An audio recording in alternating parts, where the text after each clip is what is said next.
aspectos de la vida y son libros de verdad. Bueno, a mí me apasionan los libros salesianos.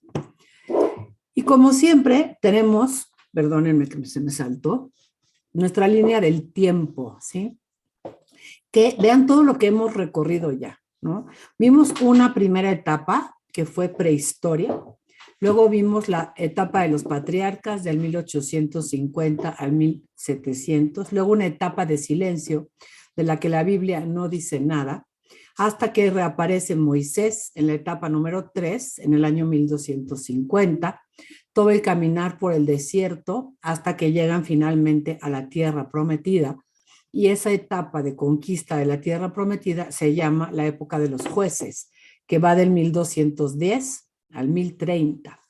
Estas tribus que se establecen en la tierra de Canaán quieren un rey, Dios les pone un rey, tienen un rey malo, luego viene el buen rey David, y David logra unificar a todas las tribus en una monarquía. Y la etapa número 5, que es la monarquía, fue una etapa buena para el pueblo de Dios, fue una etapa de conquistas, porque David era un extraordinario guerrero, y también después con su hijo Salomón se logró consolidar el reino. Entonces, como que la época del desierto y la época de la monarquía son las etapas como que van a ser siempre recordadas como las etapas ideales, porque es cuando el pueblo estaba unido, pero en torno a Yahvé. A la muerte de Salomón en el 931 vimos que se dividió en dos reinos, el reino del norte y el reino del sur. Toda la etapa 6 estudiamos lo que pasó mientras coexistieron esos dos reinos, y que en el año 721 cayó Samaria, capital del reino del norte, y nada más quedó el reino del sur, que se llamaba Judá. Y la historia del reino de Judá del 721 al 586 la estudiamos en la etapa 7. Luego, en el 586, Nabucodonosor de Babilonia conquista Jerusalén, se lleva casi todo el pueblo desterrado, y están cautivos en Babilonia del 586 al 538, hasta que viene Ciro de Persia. Aquí hay un error, se los voy a corregir de una vez. Hasta que viene Ciro de Persia. ¿Qué pasó, Luli? Fatal. Hasta que viene Ciro de Persia, en el 538, da un edicto de liberación, y entonces son gobernados por medos y persas del 538 al 333. Pero vimos algo bien importante cuando regresaron del destierro: no tienen monarquía. Entonces se trata de reconstruir sus instituciones, se trata de reconstruir el templo, de restaurar las murallas. ¿Qué hacemos con la monarquía? Ya no tenemos rey, y vuelven a esta época ideal.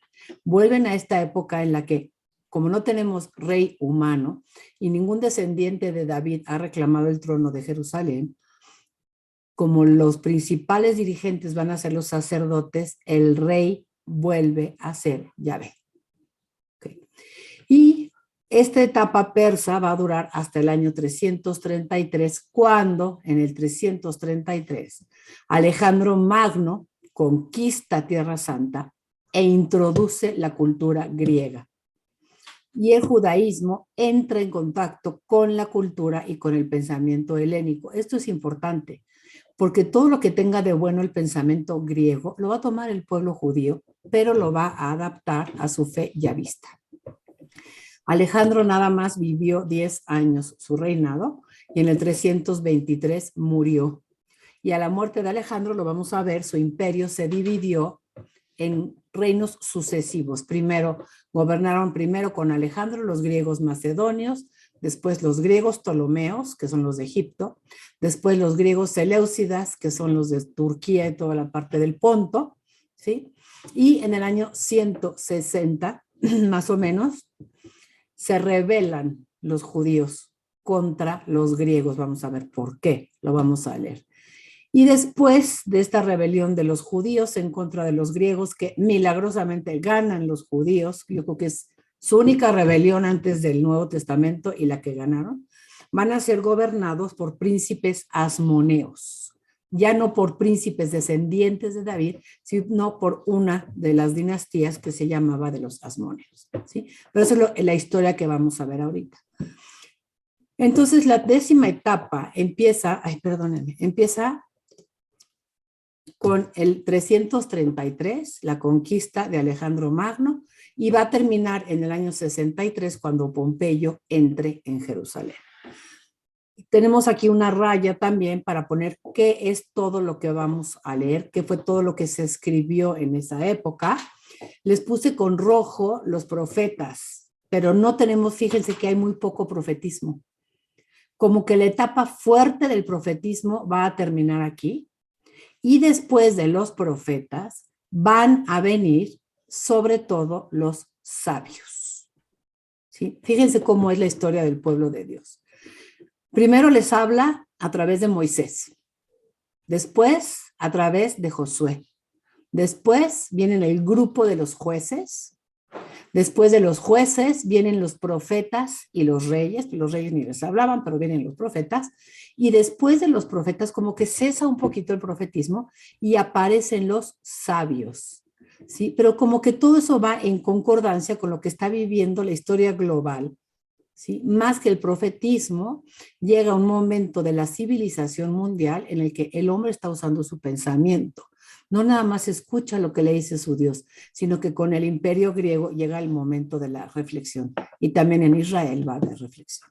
Entonces vamos a empezar con la historia, ¿sí? Las conquistas de Alejandro Magno. Ven el tamaño del imperio de Alejandro. Impresionante lo que hizo este escuincle, porque era un escuincle muy joven, que produjo un cambio radical en el mundo, ¿sí?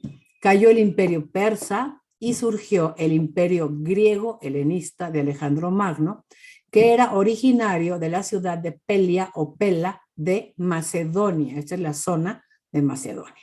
Vamos a leerlo en la Biblia, porque la Biblia narra cómo les fue a ellos con las conquistas de Alejandro. Entonces, si me hacen favor, vamos a abrir el primer libro de los Macabeos.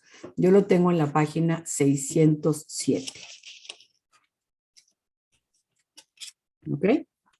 Voy a leer del versículo 1 hasta el 9. Primera de Macabeos, capítulo 1, versículos 1 al 9. Yo espero que lo tengan. Los que prenden su cámara, porque los que no la prenden no puedo ver en dónde van. Dice: Alejandro de Macedonia, hijo de Filipo, partió del país de los queteos, derrotó a Darío, rey de los persas y de los medos, y reinó en su lugar, empezando por la Hélada. Suscitó muchas guerras, se apoderó de plazas fuertes y dio muerte a otros reyes de la tierra. Avanzó hasta los confines del mundo y se hizo con el botín de multitud de pueblos. La tierra enmudeció ante él y la misma Biblia dice, su corazón se ensoberbeció y se llenó de orgullo. Reunió un ejército potentísimo y ejerció el mando sobre tierras, pueblos y príncipes que le pagaban tributo. Cuando cayó, se dio cuenta de que se moría, hizo llamar a sus servidores, a los nobles que con él se habían criado desde su juventud, y antes de morir repartió entre ellos su reino. Ahora vamos a ver el mapa de cómo quedó repartido el reino. Alejandro murió tras 12 años de reinado. Sus generales tomaron posesión del mando, cada uno en su región. A su muerte, todos ellos se ciñeron la diadema, es decir, como que cada uno se coronó, y también sus descendientes durante largos años. Y lo malo fue que multiplicaron los males sobre la tierra. ¿Okay? A nivel fe, va a ser bien importante para el judaísmo entrar en contacto con la cultura y el pensamiento helénico. Pensemos que creo que Platón es por ahí del año 450. Pensemos que Aristóteles fue maestro de Alejandro, ¿no? Entonces, estamos en esa época dorada del pensamiento griego. ¿Y qué noción había introducido Platón en la filosofía? La inmortalidad del alma. Y va a ser bien importante porque al contacto con el mundo helénico, el judaísmo va a agarrar nuevas ideas y las va como a a proponer, pero desde su fe en Yahvé. Va a ser esta etapa en la que empiecen a pensar que tiene que haber otra vida, que hay una vida futura, pero vean cómo fue determinante haber entrado en contacto con la civilización helénica. ¿Ok? Entonces dijimos que a su muerte se dividió su imperio. Entonces, primero gobernaron los griegos de Macedonia, que era Alejandro, ¿sí? A la muerte de Alejandro, ¿sí? Empiezan, después de los macedonios, a gobernar los ptolomeos. O sea, siempre hubo macedonios, ptolomeos y seleucidas, pero como que se iban turnando en cuanto a control del mundo, ¿no? Entonces, primero fueron los macedonios, luego del 223 al 198, aquí es del 323, esto está mal, es del 323 al 198 el imperio de los Ptolomeos, y después viene el imperio griego de los seleucidas, ¿no? Y es importante nada más tener esta noción. Mientras gobernaron los macedonios y los ptolomeos, los judíos vivieron en relativa paz. El problema va a empezar para ellos cuando venga el imperio griego seleucida, porque ese imperio griego seleucida va a tratar de acabar con el judaísmo, cosa que nunca había sucedido. Venían imperios, los conquistaban, habíamos comentado, ellos tienen la capacidad enorme de hacer dinero, les damos tributo, ¿no? Pero déjenos en paz con nuestro Dios Yahvé y con nuestras leyes. Los imperios decían, órale, mientras me dé tributo, a mí que me importa qué culto le dé a qué Dios, ¿no? Pero los griegos seleucidas no van a ser así, esos van a ser terribles con los griegos. Y esa es la historia que vamos a leer sobre todo en el libro de los Macabeos, ¿ok? Entonces, la primera parte después de Alejandro fue el periodo griego de los Ptolomeos, que va a ser de la muerte de Alejandro hasta el 198 antes de Cristo, ¿sí? Y los judíos vivieron silenciosos y más o menos en paz. Sus instituciones religiosas permanecieron y pudieron gobernarse bajo sus leyes con cierta autonomía, respetando su orden teocrático. Esos años fueron de vida oculta, sin historia escrita, ahí la llevaban, ahí vivían. Pero sí tenemos libros de la Biblia que surgieron en esta etapa de los griegos ptolomeos y son el libro de Esther, el libro del Eclesiastés y el libro de Baruch. ¿Okay? Entonces nosotros vamos a ver brevemente de qué trata cada uno de estos libros. Entonces busquen el libro de Esther, porque el chiste de la clase de historia de la salvación es que yo vaya buscando mi libro, cada libro de la Biblia, y le vaya poniendo de qué fecha es y de qué etapa de la historia de la salvación, porque entonces es más sencillo entender el libro. Si yo leo el libro de Esther sin tomar en cuenta cuándo se escribió, no me suena. ¿Sí? Entonces tengo que tomar en cuenta que está escrito en esta etapa en las que empieza a sentirse la hostilidad griega contra los judíos. Estamos ya en el 250 antes de Cristo. Los Ptolomeos habían empezado en el 323. Pero ya para el 250 empiezan a verlos raros. Entonces, este libro trata de la liberación de la nación judía gracias a la intervención de una judía que llegó a ser reina. El tío le dice, es una novela divertidísima, el tío le dice coquetéale al rey y entonces el rey se enamora de ella y ella interviene con unas oraciones preciosas y llega a ser reina, pero es muy notable que el protagonista de un libro escrito por judías sea una mujer. Fíjense cómo ya hay cierta como apertura. Sí, ya la mujer puede ser protagonista de algo. Bueno, el libro de Esther,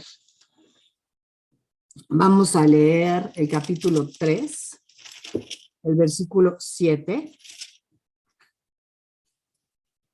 al 9. ¿Sí? Fíjense cómo se siente una cierta hostilidad griega hacia los judíos. Capítulo 3, versículos 7 al 9. El año 12 del rey Asuero, un rey X, nadie se fija en el rey, el mes primero, es decir, el mes de Nisan, se sacó el pur, es como las suertes, en presencia de Amán, que era como el primer ministro, por días y por meses. Salió el 12, que es el mes de Adar. Amán dijo al rey Asuero: fíjate, rey Asuero, que hay por aquí entre nosotros un pueblo disperso y diseminado entre los pueblos de todas las provincias de tu reino, que tiene sus leyes distintas de las de todas las naciones y no cumplen las leyes reales. No nos conviene dejarlos en paz. Si el rey juzga conveniente publicar un decreto para exterminarlos, yo haré que se entreguen 10,000 talentos de plata a los intendentes para que los ingresen en la cámara del tesoro. Y entonces el rey que le hace caso y que saque el decreto para que exterminen a los judíos. Les estoy hablando, no es un libro de historia. Este género literario es historia edificante. ¿Qué quiere decir? Es una historietita novelada tomando en cuenta ciertos acontecimientos históricos, pero para darte un mensaje doctrinal, ¿sí? Entonces, vean cómo este capítulo se llamó Los judíos amenazados. Entonces, la guapísima Esther tiene un tío que se llama Mardoqueo, muy listo, que le dice: no sé cómo le vamos a hacer, Esther, pero tú tienes que enamorar al rey para que el rey no haga que nos exterminen a los judíos. Y Esther hace gala de todos sus encantos, pero sobre todo Esther hace una oración. Y eso es lo que vale la pena del libro de Esther. En el capítulo 4, versículo 17, ya logró casarse con el rey Asuero. ¿Ya vieron el capítulo 4, versículo 17K? Algún día explicaremos todo esto de estos versículos. Dice así: por su parte, la reina Esther se refugió en el Señor, presa de mortal angustia. Se despojó de sus magníficos vestidos y se vistió de angustia y duelo. Y en vez de exquisitos perfumes, echó sobre su cabeza ceniza y suciedad. Echó sobre su cabeza ceniza y suciedad, humilló su cuerpo hasta el extremo, encubrió con sus desordenados cabellos la gozosa belleza de su cuerpo y suplicó al Señor Dios de Israel diciendo: Señor y Dios nuestro, tú eres único. Ven en mi ayuda, que estoy sola y no tengo socorro sino en ti, y mi vida está en peligro. Yo oí desde mi infancia en mi tribu paterna que tú, Señor, elegiste a Israel de entre todos los pueblos y a nuestros antepasados de entre todos sus mayores para ser herencia tuya para siempre, cumpliendo en su favor cuanto dijiste. Vámonos hasta el versículo 17. 17S. Perdón, ¿cuál fue el que leíste ahorita? El 17K. Del 17K al M. Ahora voy a leer. ¿Cómo es eso, 17K? Tiene 17 con una letrita chiquita junto. Ándale. Capítulo 4, 17. Ajá. ¿Ah? Ahora busca el 17S. Ah, ya vi las letritas, gracias. Vale, 17S. Ya Pon lo en veo. mis labios palabras armoniosas cuando esté en presencia del rey. Vuelve el odio de su corazón contra el que nos combate, el malo Amán, para ruina suya y de los que piensan con él. Líbranos con tus manos y acude en mi socorro, que estoy sola y a nadie tengo sino a ti, Señor.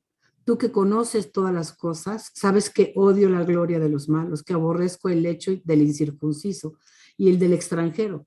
Pero tú sabes bien la necesidad en la que me encuentro. O sea, tú sabes, Señor, que voy a tener que casarme con este hombre pagano, pero es por salvar a mi pueblo. Obviamente, Dios le escuchó. Y luego ven el capítulo 8. El favor real pasó a los judíos. ¿Sí? Eso es lo que quería que notaran nada más del libro. ¿Sí? ¿Qué fue lo que pasó? El pueblo está en peligro, ¿sí? Y entonces se escribe esta historia edificante para contarnos cómo la providencia de Dios va a intervenir para salvar el pueblo y que su plan de salvación se va a realizar aunque fallen los instrumentos humanos. Y fue en esta etapa de la historia de la salvación cuando se fundó una fiesta judía que se llama la fiesta de Purim. No sé si la han escuchado, ¿sí? Pero la fiesta de Purim se fundó en esta época. Vamos a ver el capítulo 9, en el versículo 17 al 29, cómo viene la fiesta de los Purim. Aquí nació esta fiesta, hasta el 250 a.C., ¿sí? ¿Qué fue lo que pasó en realidad? Estaban en una situación de peligro, pero por una intervención de Dios a través de la reina Esther, cambió su suerte. Ese es el tema del libro de Esther. Dios puede cambiar tu suerte. Esa es la confianza de Esther. Y el Señor cambió su suerte. Y entonces, para celebrar que Dios los había librado cambiando su suerte, le llamaron a la fiesta de Purim, porque se acuerdan cómo leímos, que echaron los pur, ¿sí? Háganse de cuenta que era como un dado para ver qué suerte tenía. Bueno, capítulo entonces 9, versículo 17. No, les voy a leer mejor desde el 20. Mardoqueo, que era el tío de Esther, consignó por escrito todas estas cosas que habían pasado y envió cartas a los judíos de todas las provincias del rey Asuero, tanto lejanos como próximos, ordenándoles que celebraran todos los años el día 14 y el día 15 del mes de Adar, porque en esos días obtuvieron los judíos paz frente a sus enemigos. Y en ese mes la aflicción se cambió en alegría. ¿Vieron el cambio de suerte? Estábamos afligidos, pero por una intervención especial de Dios, ahora se trocó en alegría y el llanto cambió en festividad. Que los convirtieran en días de alegres festines y mutuos regalos y de donaciones a los pobres.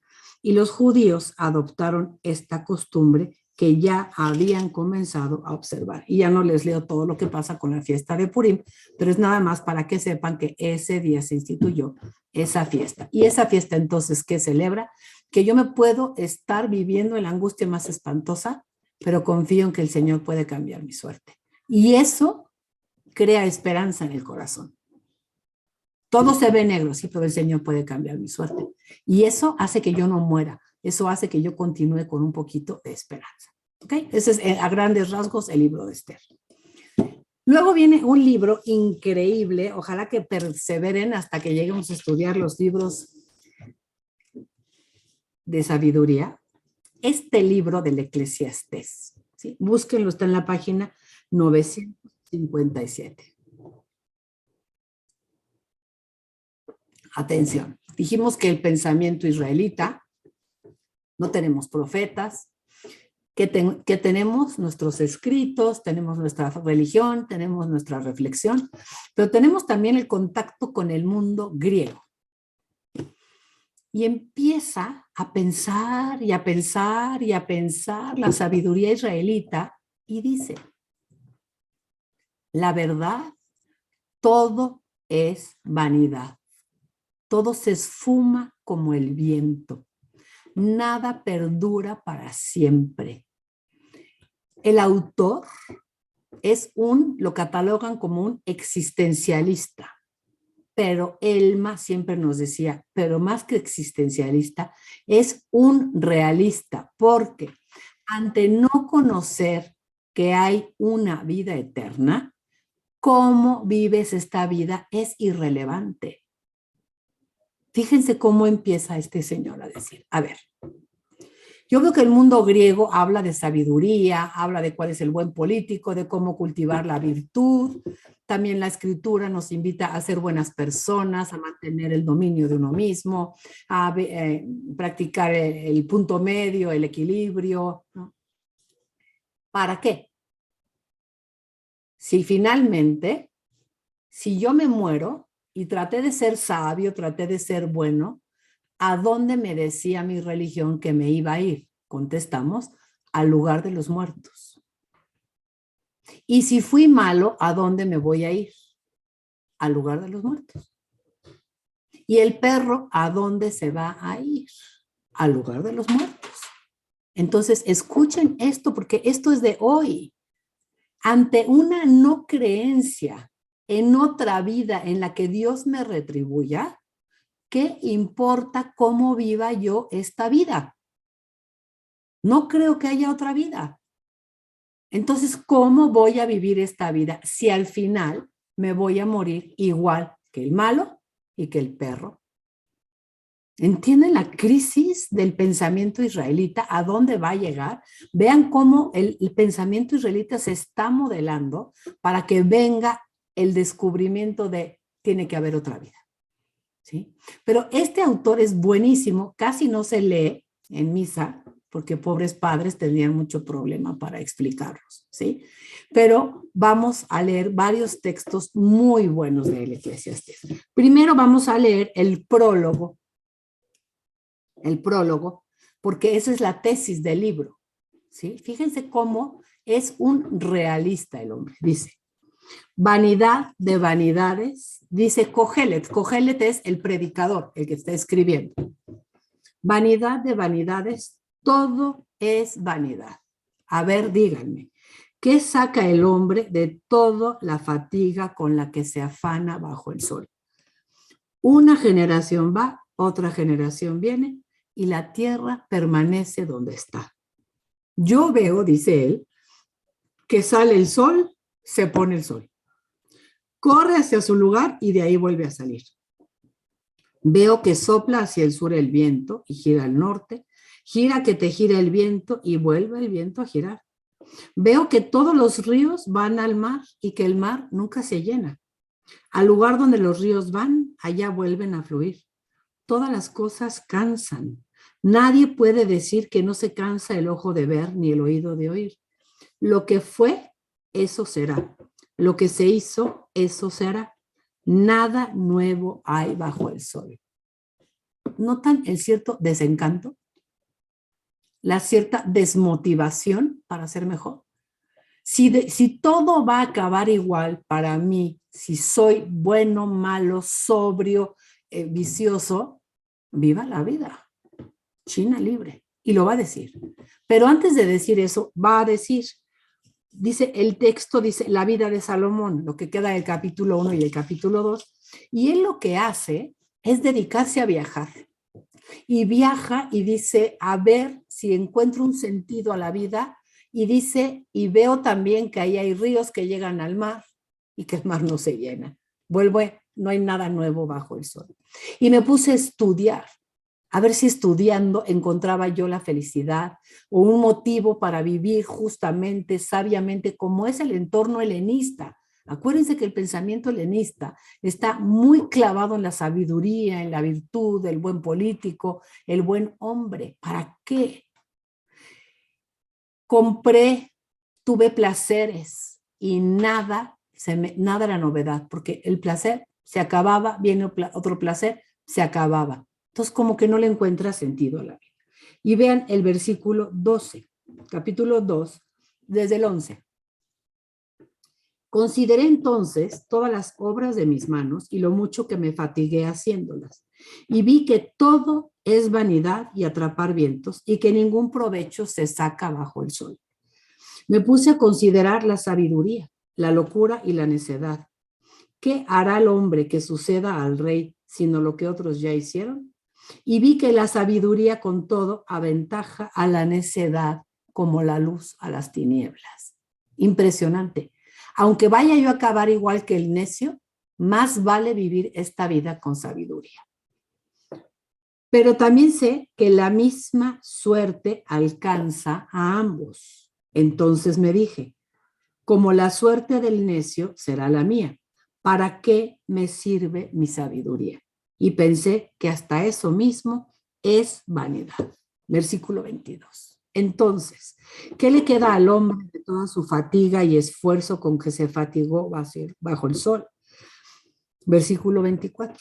No hay mayor felicidad para el hombre que comer y beber y disfrutar en medio de sus fatigas, porque yo veo que también eso es don de Dios. Pues ¿quién come, quién bebe, si él no lo permite? ¿En qué consiste el existencialismo o el realismo de este hombre? ante el aparente sinsentido de la vida, ante el aparente sinsentido de es mejor vivir como Dios quiere o vivir como el pensamiento griego quiere para ser mejor hombre, ante ese sinsentido, mejor comer y beber, es decir, goza las pequeñas gotas de felicidad que te da la vida, porque eso también es don de Dios. En medio de todo lo que te pase, seguro hay una gota de felicidad. Entonces dice él, en vez de clavarte en el sinsentido, en la no explicación que hay de lo malo que te pasa, mejor goza, ¿no? Te pudiste tomar un café. Es un don de Dios. Goza las pequeñas gotas de felicidad que te da la vida. Y el capítulo 3 es el realismo más real. Todo tiene su momento y cada cosa tiene su tiempo bajo el cielo. Su tiempo el nacer y su tiempo el morir. Su tiempo el plantar y hay tiempo para arrancar lo plantado. Hay tiempo para matar y tiempo para sanar, tiempo para destruir y tiempo para edificar. Su tiempo el llorar y su tiempo el reír. Su tiempo el lamentarse y su tiempo el danzar. Su tiempo el lanzar piedras y su tiempo recogerlas. Su tiempo el abrazarse y su tiempo el separarse. Su tiempo el buscar y su tiempo el perder. Su tiempo el guardar y su tiempo el tirar. Su tiempo el rasgar y su tiempo el coser. Su tiempo el callar y su tiempo el hablar. Su tiempo el amar y su tiempo el odiar. Su tiempo la guerra y su tiempo la paz. Por más que yo haga, no voy a adelantar el momento de la siembra, ni voy a adelantar el momento de la cosecha. Cada cosa tiene su momento. Entonces se pregunta, ¿qué gana el que trabaja con fatiga si cada cosa tiene su momento? He considerado la tarea que Dios ha impuesto a los hombres para que en ella se ocupen. Y he observado que Él ha hecho todas las cosas apropiadas a su tiempo. Y también ha puesto el conjunto del tiempo en sus corazones. Y hay que subrayar esta. Pero el hombre no es capaz de descubrir la obra que Dios ha hecho del principio al fin. Podemos tener luces, pero no podemos descubrir la obra de Dios. ¿Quién puede abarcar la mente de Dios? Entonces, sé bien que no hay para el hombre mayor felicidad que alegrarse y buscar el bienestar en su vida, porque no hay otra vida. Y que todo hombre coma y beba y disfrute bien en medio de sus fatigas, eso también es don de Dios. Versículo 18. Vean qué fuerte. Sobre la conducta de los humanos reflexioné así. Dios los prueba y les demuestra que son como bestias. Porque el hombre y la bestia tienen la misma suerte. Yo veo que se muere el hombre y se va al lugar de los muertos, y veo que se muere la bestia y se va al lugar de la bestia, porque ¿qué veían sus ojos? Se muere la persona y queda hecho gusano, ¿no? Se muere el animalito y queda hecho gusano. O sea, finalmente, lo que él ve, la experiencia le muestra que el destino es igual para el hombre y para la bestia. Muere el uno como la otra, y ambos tienen el mismo aliento de vida. En nada aventaja el hombre a la bestia, pues todo es vanidad. Todos caminan hacia una misma meta. Todos han salido del polvo y todos vuelven al polvo. Este libro se llama el libro de la crisis de la fe israelita. Se empieza a preguntar todo, ¿qué sentido tiene todo esto? Va a venir la revelación dentro de 35 años, en el 165. Hay otra vida, pero mientras no sé que hay otra vida, ¿cómo vivo? Da igual a ti que te importa cómo vivo, si nada más tengo esta vida, la voy a disfrutar lo más que pueda. ¿Sí? Y él dice, con todo y todo, es mejor y es como más de hombres vivir con sabiduría que vivir a lo loco. ¿Ok? En el capítulo 5, les voy a leer cosas lindas. Que no se precipiten tus labios, ni se apresure tu corazón al pronunciar una palabra ante Dios. Porque Dios está en el cielo, pero tú en la tierra. Sean, por lo tanto, pocas tus palabras. Las muchas preocupaciones afloran en los sueños y en las muchas palabras la voz del necio. Si haces un voto a Dios, no tardes en cumplirlo, porque no le agradan los necios. El voto que has hecho, cúmplelo. Es mejor que no hagas votos que hacerlos y no cumplirlos. No permitas que tu boca haga de ti un pecador. Versículo 9. Quien ama el dinero no se harta de él. Para quien ama la abundancia no bastan las ganancias. Pero esto también es vanidad. A muchos bienes, muchos que van a querer devorarte. ¿A poco no hay veces que, bueno, antes decíamos, ay, qué bueno que no tengo nada porque a mí no me van a asaltar, ¿no? Ahora ya no importa que tengas nada porque ahora ya te asaltan aunque no tengas nada, ¿no? ¿De qué otra cosa le sirven a su dueño más que de espectáculo para sus ojos? Versículo 18. Además, cuando Dios concede a un hombre riquezas y tesoros, le deja disfrutar de ellos, tomar su porción y holgarse en medio de sus fatigas. Esto sí que es don de Dios. No recordará mucho los días de su vida mientras Dios lo llena de alegría el corazón. Ahora, este capítulo 7, versículo 13 y luego, no, el 27. Este versículo es, bueno, impresionante. Unos van a decir que es misógino, pero como aquí no tenemos feministas, no nos importa. Dice, mira, esto he descubierto, tratando de razonar caso por caso, aunque he seguido buscando, nada he encontrado. Un hombre encontré entre 1000, pero entre todas ellas no encontré ni una mujer. Entonces ya no lo leen porque es misógino. Mira, solo esto descubrí, a mí esta me ha servido mucho en mi vida. Dios hizo sencillo al hombre, pero el hombre se complica con tantos razonamientos. Ay, no me digan que no. ¿Sí? Otro texto de oro de este señor, el capítulo 8, versículo 17. Voy a leer desde el versículo 16. Cuanto más apliqué mi corazón a estudiar la sabiduría y a contemplar el ajetreo que se da sobre la tierra, fui viendo que el ser humano no puede descubrir todas las obras de Dios, las obras que se realizan bajo el sol. Por más que se afane el hombre en buscar, nada descubrirá.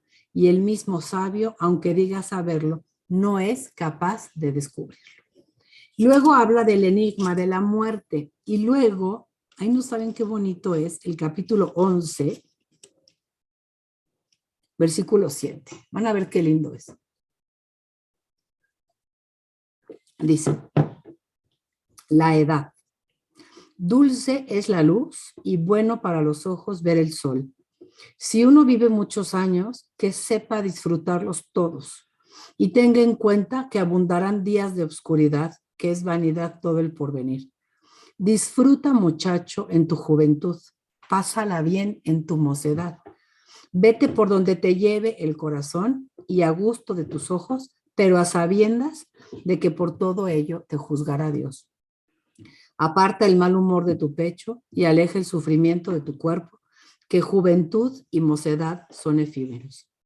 Acuérdate de tu Creador en tus días mozos, antes de que lleguen los días malos y te hagas viejito y se echen encima años en los que digas, ya no me gustó la cosa. Y vean cómo empieza a hablar con unas metáforas sobre la vejez. Antes de que se nublen el sol y la luz, cuando dejas de ver, la luna y las estrellas y retornen tras la lluvia. Cuando tiemblen los guardianes de la casa y se encorven los robustos. Cuando se paren las muelas, porque me quedan poquitas. Cuando se queden obscuras las que miran por las ventanas. Se cierren las puertas de la calle y se ahogue al son acompasado del molino.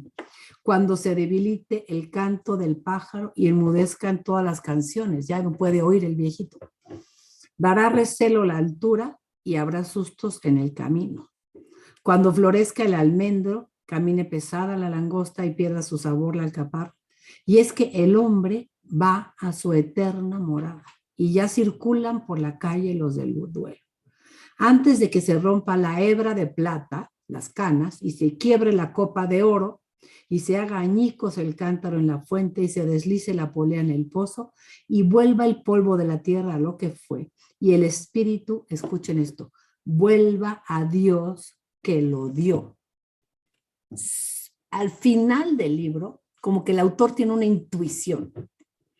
Sí se va el hombre al Sheol, sí se va el hombre al lugar de los muertos, pero como que su espíritu no. Empiezan a ver cómo se empieza a preparar la revelación de la vida futura. Él no dice que hay otra vida, pero dice, es que no es posible, pero él está ya en contacto con la filosofía helenista, en la que Platón ha afirmado la inmortalidad del alma. Este concepto de Platón fue importantísimo, también para las religiones. Pero vean, a mí me admira mucho. Luego les voy a buscar un libro, que no lo encuentro ahorita, pero me lo traje del buró de mi papá cuando se murió. Mi papá era un gran académico. Y él estaba leyendo un libro que se llama Historia del Pensamiento. De verdad, desde cuando, cómo fue que pensaron en el fuego, en la rueda, cómo fue que inventaron los números, ¿no? Y cómo la revelación y las religiones se van desarrollando, pero conforme se desarrolla la civilización humana. Por eso, por ejemplo, hoy que hemos dado el paso de adorar dioses de piedra, dioses inanimados, a creer en un solo Dios personal, ir a un ritual en el que vamos a volver a adorar piedras es volver a una civilización primitiva y a una religiosidad primitiva que ya había dado el brinco. Pero sí me gustaría que sintieran esto. Conforme se va desarrollando la civilización, se va desarrollando también el pensamiento religioso. O sea, Dios no hizo que los israelitas fueran diferentes de todos los pueblos, sino les fue dando la revelación y la capacidad de construir su religiosidad, pero también en consonancia con todo lo que estaba pasando en el mundo. Si no hubiera hecho de ellos unas gentes extrañas. ¿Ok? Bueno. Después del Eclesiastés viene otro libro muy bonito, que es el libro de Baruch. Vamos a buscar a Baruch, debe de venir después de Jeremías, porque Baruch fue secretario de Jeremías. Pero Jeremías fue del año 585 y estamos ya en el año 200. Entonces, bueno, pero Baruch tiene una cosa muy bonita que les quiero leer en el capítulo 3. Versículo 4. Dice, la sabiduría es un privilegio de Israel. ¿Qué es la sabiduría? ¿Sí? La sabiduría en fácil es saber vivir como Dios dispuso que vivamos para ser felices. Eso es ser sabio. Ser sabio no es ser acumulador de conocimientos y ganarse la medalla del maratón intelectual. Ser sabio en la Biblia es saber vivir mi relación con mi Dios, mi relación con mis semejantes y con el mundo que me rodea y conmigo mismo. ¿Y quién me puede dar esa sabiduría? La epístola de Santiago va a decir, pídeselo a Dios. Yo una vez me sentía muy mocha, y tuve algunos problemitas con una persona. Y entonces yo dizque muy mocha fui con el padre. Y le decía, ay, padre, es que esta persona de veras no puedo, pero como yo soy tan linda, padre, yo ya hice lo que usted me dijo. Pido mucho por ella y ofrezco. ¿Y saben qué me contestó? No, estás mal. Lo que tú tienes que hacer es pedirle al Señor sabiduría de cómo tratar a esa persona. No andar ofreciendo ahorita, sino también que te diga cómo saber vivir, cómo vivir con aquel que te molesta, cómo vivir con el que te cae bien, cómo relacionarte con el mundo que te rodea. Los libros de sabiduría te dicen hasta cómo te tienes que portar cuando te inviten a un banquete. O sea, Dios se ocupa hasta de esos pequeños aspectos de la vida, ¿no? Entonces, dice el capítulo 3 de Baruch, versículo 9. Escucha, Israel, los mandamientos de vida. Presta atención para aprender sensatez. Sabiduría va a ser sinónimo de sensatez y también de prudencia. ¿Por qué crees, Israel, que vives en país enemigo? Has envejecido en país extraño. Te has contaminado con los muertos y te cuentan entre los habitantes del abismo, porque abandonaste la fuente de la sabiduría. Si hubieras seguido por el camino de Dios, vivirías en paz para siempre. Aprende dónde está la sensatez, dónde la fuerza, dónde la inteligencia para aprender aún más, dónde la larga vida, dónde la luz de los ojos y la paz. ¿Quién ha encontrado su lugar? ¿Quién ha tenido acceso a sus tesoros? ¿Dónde están los jefes de las naciones y los que dominan sobre las bestias de la tierra, los que juegan con las aves del cielo, los que atesoran la plata y el oro, en que confían los hombres que acumulan fortunas sin cesar? ¿Dónde los que labran la plata con esmero y no dejan rastro de sus obras? Se murieron, bajaron al abismo y otros los sustituyeron. Otros más jóvenes vieron la luz y vivieron en la tierra, pero no conocieron el camino del conocimiento, ni descubrieron sus senderos, ni lo alcanzaron, y sus hijos extraviaron su camino.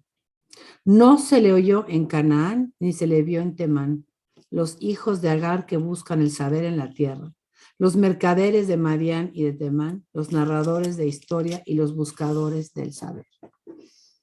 No conocieron el camino de la sabiduría, ni recordaron sus senderos. Oh Israel, qué grande es la morada de Dios, qué vastos sus dominios, es grande e ilimitada, es sublime e inmensa. Ahí nacieron los famosos gigantes de antaño, de gran estatura y diestros en la guerra.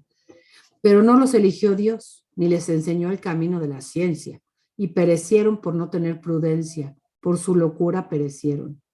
¿Quién subió al cielo para cogerla y hacerla bajar desde las nubes? ¿Quién puede atravesar el mar para encontrarla y comprarla a precio de oro puro? Nadie conoce su camino, ni nadie puede rastrear su sendero. El que todo lo sabe, la conoce y la descubre con su inteligencia. El que fundó la tierra para siempre y la pobló de animales cuadrúpedos. El que envía la luz y va, la llama y temblorosa le obedece. Los astros brillan encantados en sus puestos de guardia. Él los llama y le responden, aquí estamos. Y brillan alegres para su creador. Este es nuestro Dios y ningún otro es comparable a él. Él descubrió el camino del conocimiento y se lo enseñó a su pueblo. Después apareció en la tierra y convivió entre los hombres. Ella, la sabiduría, es el libro de los mandatos de Dios, la ley que perdura por los siglos. Todos los que la guarden vivirán, pero los que la abandonen morirán. Vuélvete, Jacob, y tómala. Camina al esplendor de su luz. No entregues tu gloria a otro, ni tus privilegios a pueblo extranjero. Felices nosotros, Israel, pues se nos ha revelado lo que agrada al Señor. ¿No está precioso? Okay. Y luego, Baruch, ¿sí? Entonces, vean lo que dice. ¿Qué es mejor? ¿Saber mucho o saber vivir? ¿Sí? Una persona muy inteligente necesariamente es feliz, sabe vivir. No. ¿Qué preferiríamos? Tristemente, nosotros en nuestro país y en todos lados, no se educa para la vida, se educa para la inteligencia, no para la sabiduría. ¿O no? ¿Sí? Entonces, mucho cuidado. ¿Qué es mejor? O sea, yo debería de estar peleando en las escuelas de mis hijos para que se educara para la sabiduría, para saber vivir, no para acumular conocimientos. ¿De qué me sirven tantos conocimientos si esos conocimientos no me van a hacer feliz? ¿Ok? Y luego tiene otro mensaje, ¿sí? A ver si leemos. Bueno, nada más eso vamos a leer, ¿sí? Otro mensaje de Baruch, pero no vamos a leer el libro. Cuando se es forastero en otra tierra, no hay que dejarse acostumbrar por costumbres paganas. Eso lo viene diciendo Dios desde el Pentateuco. ¿Sí o no? Cuando veas las costumbres de otros pueblos, no las imites. San Pablo le habla durísimo al creyente y le dice, cuidado. Tú tienes la dignidad de hijo de Dios. Tú no te puedes andar portando como cualquier gente, ¿sí? Siguiente, Dios ha mostrado que Él es fiel y aunque los tiempos se muestren difíciles, Él sostiene a su pueblo siempre. Algún día vendrá el castigo de los malvados y Jerusalén será luz de las naciones. Mientras tanto, no hay respuesta a por qué empiezan otra vez a vivir opresiones los judíos. ¿Vamos bien hasta aquí? Bueno. En el año 250 a.C. sucede algo impresionante. La Biblia, que nada más existía el Antiguo Testamento, va a ser traducida del hebreo al griego. Ya para el año 250 había muchos judíos en la diáspora y había una gran colonia judía en Alejandría, que era la ciudad más importante, porque es la que lleva el nombre de Alejandro, ¿no? Entonces, pensemos que estaba la biblioteca de Alejandría. Me acuerdo como mi papá decía, ojalá hubiera yo conocido, hijita, la gran biblioteca de Alejandría. Hubiera sido así como, wow, ¿no? Pero en este mundo de tanto pensamiento y en este mundo que se empieza como a globalizar, los judíos que llegan a vivir a Alejandría tienen sus hijitos. Y de repente crece el hijo y va a la escuela en Alejandría y vive en Alejandría y habla griego. Pero las escrituras, su religión está en hebreo. Entonces empiezan un movimiento, ¿sí? Los sabios de Alejandría, judíos, para traducir toda la escritura del hebreo al griego. Y hay una leyenda que da origen al nombre de esta traducción. Así como la Vulgata es el nombre que se da a la traducción de San Jerónimo, esta traducción se conoce como la traducción de los 70, porque había una leyenda de que un rey Ptolomeo, estamos todavía bajo el gobierno de los griegos Ptolomeos, que un griego Ptolomeo mandó convocar a 72 sabios y los encerró en 72 celdas y les encargó que tradujeran la Biblia. Y en 72 días los 70 sabios hicieron 72 traducciones iguales. Es una leyenda, pero es para justificar el nombre de la traducción de los 70. Pero esto es bien importante. Fíjense, Jesús de Nazaret, de Palestina, utilizó la Biblia hebrea, porque él hablaba hebreo y en su tierra hablaban hebreo. Pero San Pablo y los demás evangelizadores, ¿cuál traducción utilizaron? La griega, ¿sí? Y la Biblia griega tiene 7 libros más que la hebrea. ¿Por qué? Porque los judíos de Alejandría dijeron, fíjense que nuestro Dios también vino con nosotros a Alejandría. ¿Sí? Y también en Alejandría, Dios inspiró a su pueblo. Y entonces hay libros de la Biblia que están escritos directamente en griego. Y entonces los judíos de Palestina dijeron, nosotros no los aceptamos. Si no fueron originalmente escritos en hebreo, para nosotros no son libros sagrados. Y entonces los judíos de Palestina se quedaron con su Antiguo Testamento, que ellos llaman las Escrituras, de 39 libros, y nosotros nos quedamos con la Biblia griega, que tiene 7 libros más. ¿Ok? Entre ellos, Baruch. Fíjense los libros que estoy citando. Esther, los libros de los Macabeos, el libro de la sabiduría, el libro de Tobías. O sea, son los libros de esta época, los que ya no aceptan los otros judíos de Palestina. ¿Ok? Pero la razón fue esa tontería. Entonces, nada más que sepamos que se llama traducción de los 70 o también se le llama la traducción griega Septuaginta. Y esta fue la que tradujo San Jerónimo. ¿Ok?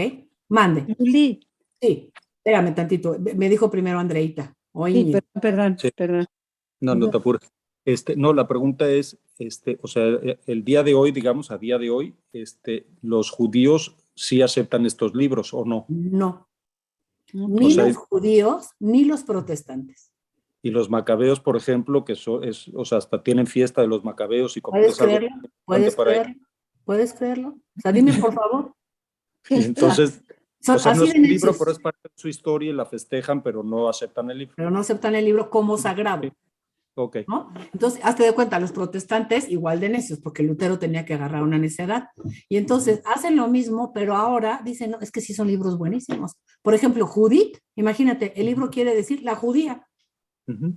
Y no lo leen, pues ¿cómo? ¿Qué le pasó? Entonces lo que hacen ahora en las Biblias gringas es que te los ponen como apéndice, como, mire qué lectura tan interesante, pero es apéndice, no es palabra de Dios.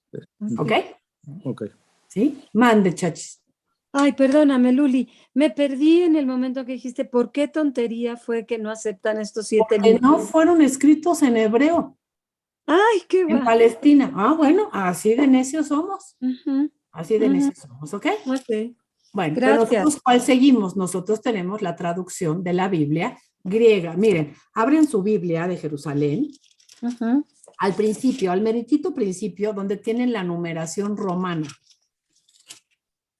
Y hay un número 12 romano y un número 13 romano. ¿Ok? Esto lo vamos a estudiar cuando estudiemos Introducción a la Biblia. Que creo que ya ni me acuerdo, ya les mandé por ahí el flyer, que espero que todos perseveremos. Bueno, vean cómo dice índice de la Biblia hebrea del lado izquierdo y del lado derecho índice de la Biblia griega. Ok. ¿Sí? Entonces, la Biblia hebrea, si nosotros los contamos, en total va a tener 39 libros. Dice 24, pero porque los profetas están todos juntos. Ujú. ¿Sí? Y nosotros, en la Biblia griega, tenemos 46 libros para el Antiguo Testamento. Ellos tienen 39. Ok. ¿Ok? Y los clasificamos diferente. Ellos clasifican en 3 partes: la ley, los profetas y los escritos. Y fíjense cómo para ellos, por ejemplo, el número 22, que es Daniel, no es profeta. Para ellos es parte de los escritos. ¿Ok? Y el índice de la Biblia griega, nuestra división es distinta: legislación e historia, y luego poetas y profetas. Punto. Sí, nada más es para que se den una idea de esta traducción de los 70. ¿Sale? Ujú. Bueno. Pero sí, digamos, sí o sea, los que sí aceptan, sí se corresponden, digamos, letra por letra, puesto Sí, que sí, la sí, sí. pone que es Sí, correcto. sí y no. Hay 2 excepciones: el libro de Esther y el libro de Daniel, en el que hay secciones en hebreo y secciones en griego, y En entonces las griego, secciones griegas no las aceptan. Ok. ¿Ok? Pero ven la necedad, pero así somos los seres humanos. Bueno, después de la traducción de la Biblia, ay, ¿qué le pasó aquí? Espérenme, porque quién sabe qué pasa con mi mouse, que hace unas cosas raras. Bueno, termina el periodo griego de los Ptolomeos y ahora sí empieza la tragedia. El periodo griego de los Seleucidas, los emperadores Seleucidas, que empiezan en el año 198 y van a terminar cuando Pompeyo entra en Roma. ¿Sí? ¿Qué fue lo que pasó? Lo vamos a leer el primer libro de los Macabeos. Van a ver qué interesante y qué fuerte va a ser la cosa para que entendamos por qué tiene que venir una revuelta judía. ¿Cuántos imperios hemos estudiado que los esclavizan, que los conquistan, y estos, como si fueran unos corderitos, se dejan? Pero es que ahora, a nivel fe, la afrenta es contra Dios, directamente. ¿Sí? Van a venir los emperadores seleucidas y van a tratar de dar muerte a la religión judía, cosa que nunca había pasado. Les respetaban su religión.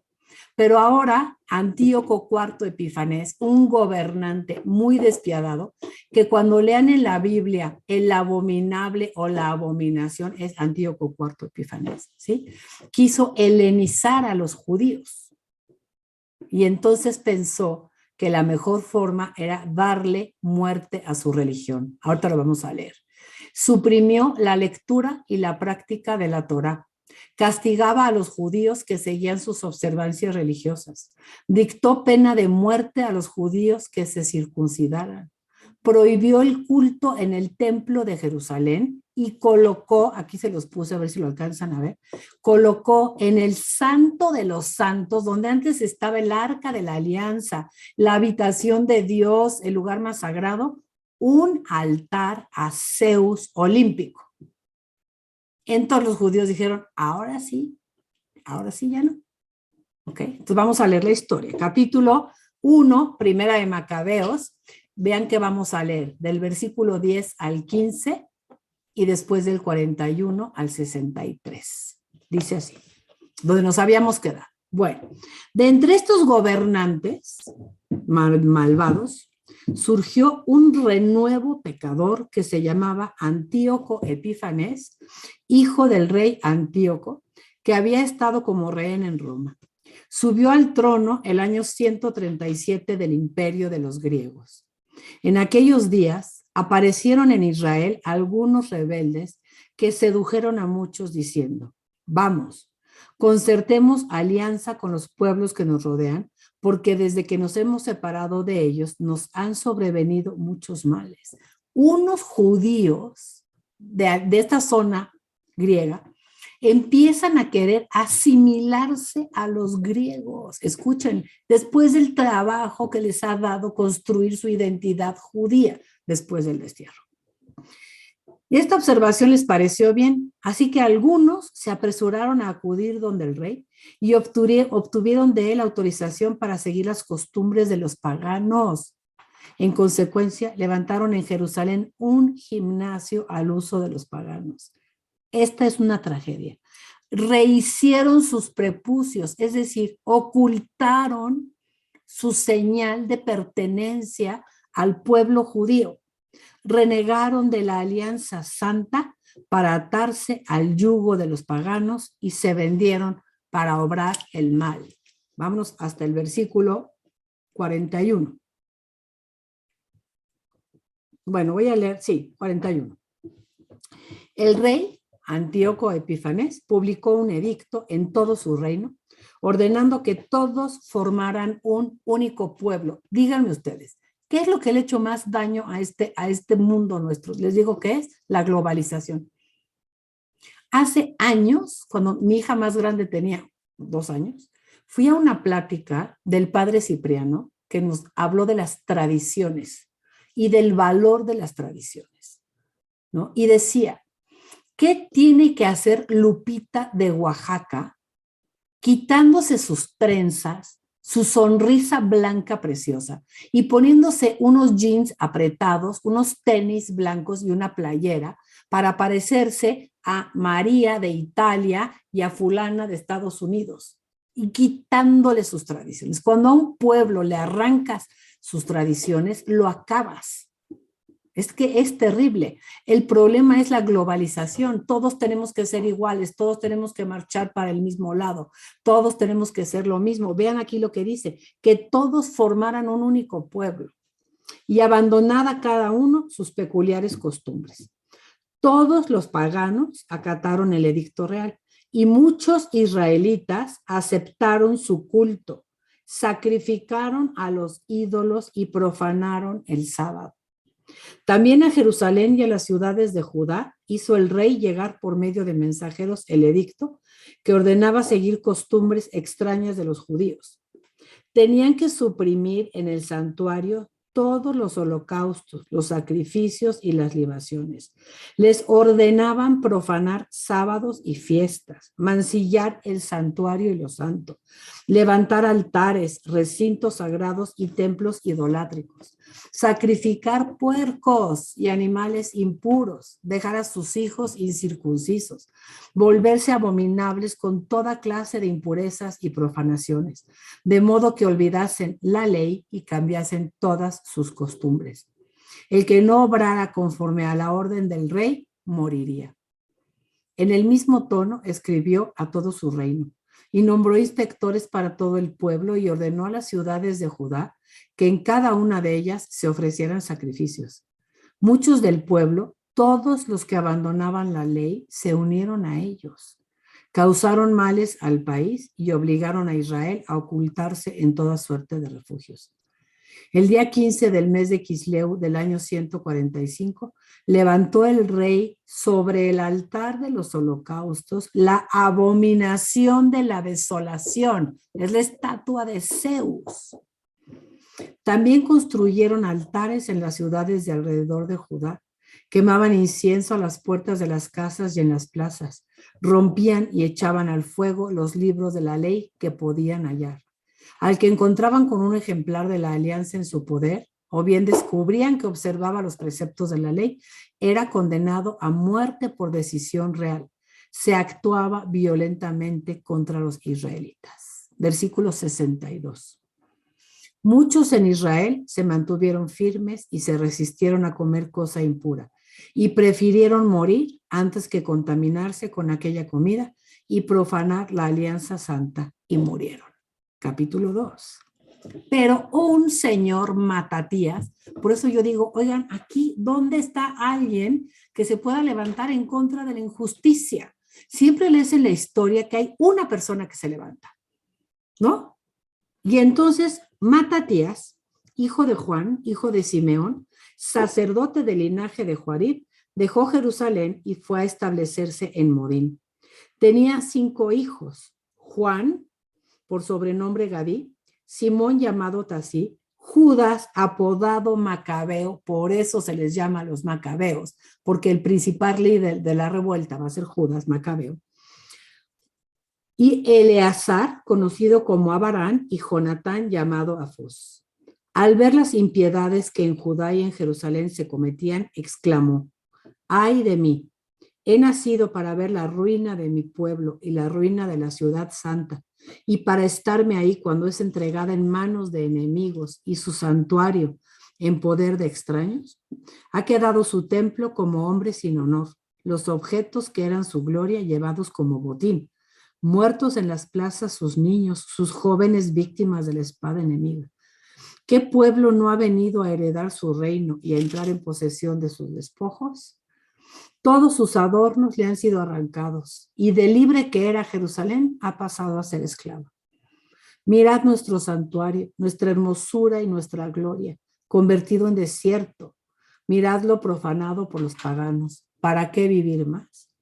Matatías y sus hijos rasgaron sus vestidos, se vistieron de sayal, hicieron penitencia y se entregaron a un profundo duelo. Versículo 20. ¿Qué dice Matatías? Versículo 19. Le mandan decir que tiene que hacer algo pagano y dice no. Aunque todas las naciones que formen el imperio del rey le obedezcan, hasta abandonar cada uno el culto de sus antepasados y acaten sus órdenes, yo, mis hijos y mis hermanos nos mantendremos en la alianza de nuestros antepasados. Que el cielo nos guarde de abandonar la ley y los preceptos. No obedeceremos las órdenes del rey ni nos desviaremos un ápice de nuestro culto. Y en el versículo 27 gritó: todo aquel que sienta celo por la ley y mantenga la alianza, que me siga. Y huyeron él y sus hijos a las montañas. Y viene todo el relato de la guerra y sus actividades, y se nos muere Matatías. ¿Ok? Pero ya había empezado la rebelión, y vean cómo en el capítulo 3 empieza con Judas Macabeo, jefe de los judíos. Tienen que leerlo, porque es impresionante que lograron liberar al pueblo. Impresionantemente. Aquí les puse el resumen. Los judíos se rebelaron en 165 antes de Cristo. Los hermanos Macabeos lograron liberar al pueblo del dominio de ese imperio gigantesco seleucida. Sí, era como misión imposible, sí, pero es que habían tratado de suprimir la fe y el Señor interviene. Bueno, restauraron el templo en el capítulo 4, vean el capítulo 4, bueno, es en segunda de Macabeos, yo creo, ¿sí? No, en el capítulo 4, en el versículo 36, fíjense cómo purifican el templo, porque habían puesto ahí la estatua del pagano dios Zeus. Entonces el templo había sido profanado. Y entonces, ¿qué hicieron? Restauraron el templo y celebraron esa fiesta de la dedicación del templo como Hanukkah. Eso es lo que nosotros oímos de ellos como Hanukkah. ¿Qué celebran ellos ese día? La dedicación del templo que fue recuperada por los hermanos macabeos, que fue purificado de los sacrificios paganos que se habían hecho ahí. ¿Vamos bien hasta ahí? Bueno. ¿Qué pasó del 165 al 63? Los judíos gozaron de cierta independencia y fueron gobernados por los príncipes asmoneos, que eran descendientes de un hermanito de Simón Macabeo, pero no es rey descendiente de David. Atención, ¿eh?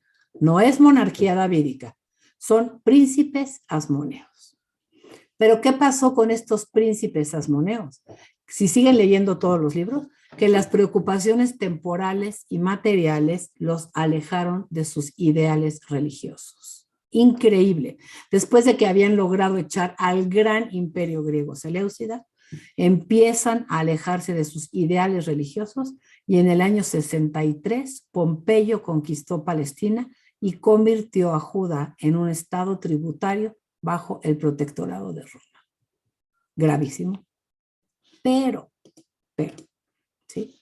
En esta época griega nacieron 3 grupos religiosos que van a jugar un papel bien importante en el Nuevo Testamento. A cada ratito aparecen los fariseos, los saduceos y los esenios, ¿sí o no? Bueno, estos grupos religiosos nacieron en esta época del judaísmo. ¿Okay? ¿Cuál es la característica de cada uno de estos grupos? Los fariseos, primero, eran laicos. Primero que nada, laicos, maestros del pueblo. Ellos eran los que enseñaban la fe. La fe no la enseñaban los sacerdotes, la enseñaban los fariseos. Eran observantes de las leyes de pureza ritual. Recopilaron la tradición oral, ¿sí? No solamente lo que estaba escrito como palabra de Dios, sino empezaron a recopilar todas las enseñanzas orales, que rézate esta novena, que peregrina pero con las rodillas desnudas, todas esas cosas las empezaron a codificar. Y entonces los fariseos más observaban estos legalismos que la ley de Dios. Se habían convertido en escrupulosos observantes de legalismos, no de la ley. Y legalismos le llamamos a esas cositas agregadas a la Torah. ¿Okay? El padre siempre nos decía, llegan ustedes todas muy amables y me dicen, padre, le traigo otro rosario. Gracias, pero mire, yo ya tengo mi rosario. No, padre, es que este es más milagroso. ¿O usted cuál reza? Pues el tradicional, ¿no? Dice, el rosario es el rosario, pero ¿a poco no estamos llenos muchas veces de esas cositas? O tú solito te empiezas a hacer, no me levanto si no he rezado el rosario, o no fui a misa, Dios mío, pecador, voy a morir. Bueno, no pudiste ir, discúlpate, pero no pasa nada. Ese tipo de legalismos que nos hacen abandonar la ley de Dios y centrarnos más en lo de fuera que en lo de dentro. ¿Sí? Eso eran los fariseos. Ellos sí creían en la resurrección porque va a ser una revelación de esta época, ahora lo vamos a ver, y creen que Dios creó el mundo espiritual. Esas son como las principales características de los fariseos. Eran buenas personas, eran laicos que aspiraban a la santidad. O sea que era un movimiento muy bonito, pero les fallaba el cómo alcanzar la santidad, porque ellos pensaban que se alcanzaba la santidad mediante el estricto cumplimiento de la ley.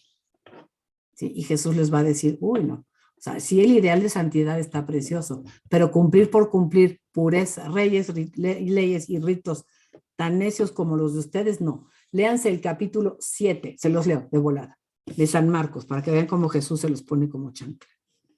Marcos 7. Porque nosotros muchas veces caemos en fariseísmo, ¿sí? Marcos 7 dice, busquen Marcos 7. Acudieron donde Jesús, fariseos, así como algunos escribas, no cualquiera, venidos de Jerusalén, o sea, escribas y fariseos. Y al ver que algunos de los discípulos de Jesús comían con las manos impuras, es decir, que no se las habían lavado, y es que los fariseos y todos los judíos No comen sin haberse lavado las manos hasta el codo, aferrados a las tradiciones orales. Y al volver de la plaza, si no se bañan, no comen. Y hay muchas otras cosas que observan por tradición, no porque Dios se las haya dicho. Entonces los fariseos y los escribas le preguntaron a Jesús: ¿por qué tus discípulos no viven conforme a la tradición de los antepasados, sino que comen con manos impuras? Él les respondió: qué bien habló de ustedes, hipócritas, según está escrito. Este pueblo me honra con los labios, pero su corazón está lejos de mí.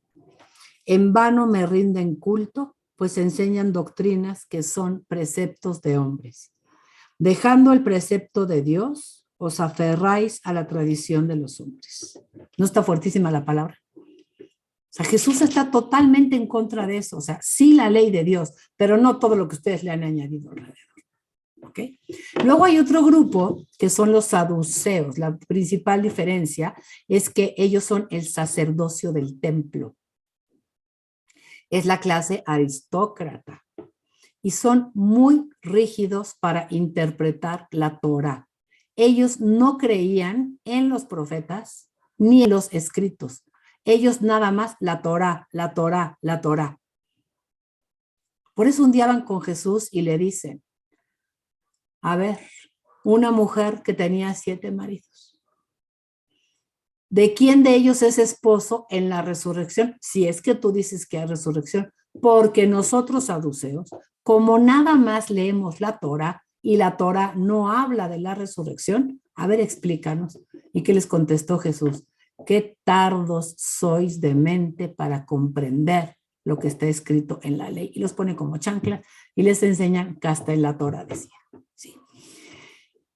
No creían ni en la resurrección ni en el mundo espiritual. Subestimaban la tradición oral, que era muy picuda para estos, y solo aceptaban la Torá. No gozaban del afecto del pueblo y tenían el poder religioso y político. Y luego también en esta época nació el grupo de los esenios, a los que probablemente pertenecía Juan Bautista, que se daban cuenta de que el culto que se hacía en el templo de Jerusalén y el sacerdocio se habían envilecido. Entonces se separan de las ciudades, se separan del templo y se fueron a vivir a las zonas desérticas. Por ejemplo, la zona famosísima de Qumrán, donde aparecieron todos los documentos del Mar Muerto, estaba habitada por esenios, que tenían ideales de pobreza y de pureza y se dedicaban a la vida de oración y contemplación de la palabra. Pero estos 3 grupos que van a aparecer en los evangelios nacieron en esta época griega. Y lo más importante de esta época griega es que es cuando se viene la revelación doble. 2 revelaciones muy importantes que hay que separar. Una, los muertos resucitan, no se van al Sheol, sino que resucitan. Y segundo, los que resucitan tienen una doble posibilidad. O se van para acá o se van para allá. Son los únicos 2 textos del Antiguo Testamento que hablan de la vida futura y de la doble suerte que espera a los que pasen a la vida futura. Se los tienen que saber de memoria, los tienen que tener subrayados, porque es increíble que este pueblo que llevamos estudiando cuántos meses ha seguido a Yahvé sin creer que hay otra vida. Pero ahora, al contacto con la civilización helénica, ¿sí? Dicen ellos, si el espíritu del hombre vuelve a Dios, ¿sí? Es que el hombre resucita, el muerto resucita. Toman esto de Platón y lo integran a su fe en Yahvé. Entonces vamos a leer el primero, en el segundo libro de los Macabeos, en el capítulo 7, en el versículo 9. Es la historia de la mamá de los 7 hijos que van a ser asesinados enfrente de ella por defender su fe. Uno tras otro le matan a sus hijos. Cuando van a matar al último de los hijos, se le acerca el rey griego y le dice: háblale a tu hijo en tu lengua natal y convéncelo de que reniegue de tu Dios, para que te conceda yo que sobreviva aunque sea uno de tus hijos. Y la mujer es finísima. Van a ver lo que va a hacer. Capítulo 7, versículo 26. ¿Ya lo tienen? Dice así. Pero primero vamos a leer capítulo 7, versículo 9. ¿Sí? Están matando al primer hijo. Y luego vamos a la muerte del último. Y el hijo dice, al llegar a su último suspiro, dijo, tú, criminal, nos privas de la vida presente, pero el Rey del mundo, a nosotros que morimos por sus leyes, nos resucitará a una vida eterna. Primera vez que se habla en la historia de la salvación sobre la resurrección de los muertos. ¿Sí? Bien importante este texto. Pero lo único que me ha dicho es, a nosotros que morimos por sus leyes, nos va a resucitar a una vida eterna. Vamos a leer la nota del 7-9, porque es muy buena la nota. Dice así. Literal sería a una revivificación eterna de vida. Y luego vamos a leer otro pasaje que también está relacionado con la persecución de Antíoco Epífanes, donde se afirma por primera vez la fe en la resurrección de los cuerpos, que no se desprende con certeza de otros textos. ¿Sí? Bueno, yo no les leo más. Léanla ustedes la nota, pero esta es la primera vez que aparece en el Antiguo Testamento. Y luego hay otro libro, que es el libro de Daniel, que todavía no lo leemos, pero ahí vamos. El libro de Daniel, en el capítulo 12, que también es de esta época, que... no les leí, elijo otro. No, por favor, tenemos que acabar de leer Segunda de Macabeos. Hoy me van a dar 10 minutos más porque estoy súper lenta. Vamos a leer Segunda de Macabeos cuando matan al séptimo hijo. Porque la mamá es finísima.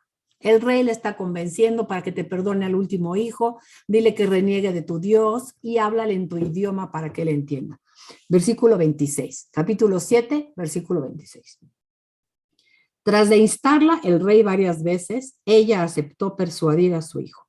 Se inclinó sobre su hijo y burlándose del cruel tirano, le dijo a su hijo en su lengua patria. Oigan esta belleza. Hijo mío, ten compasión de mí, que te llevé en el seno por 9 meses. Te amamanté por 3 años. Te crié y te eduqué hasta la edad que tienes y te alimenté.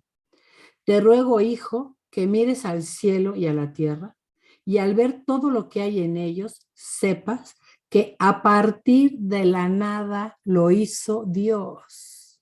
En el Génesis recibimos la doctrina. Dios creó todo lo que existe, pero ¿qué nos está revelando aquí? Que Dios creó a partir de la nada y que también el género humano ha llegado así a la existencia. No temas a este verdugo, antes bien, mostrándote digno de tus hermanos, acepta la muerte para que vuelva yo a encontrarte con tus hermanos en la misericordia. Ay, no me digan que no está lo máximo. No, es que la mamá es finísima, finísima. Bueno, y luego viene, ahora sí, el libro de Daniel. Yo lo tengo en la página 1300. Ahorita les doy mi página, Daniel 12. 1320.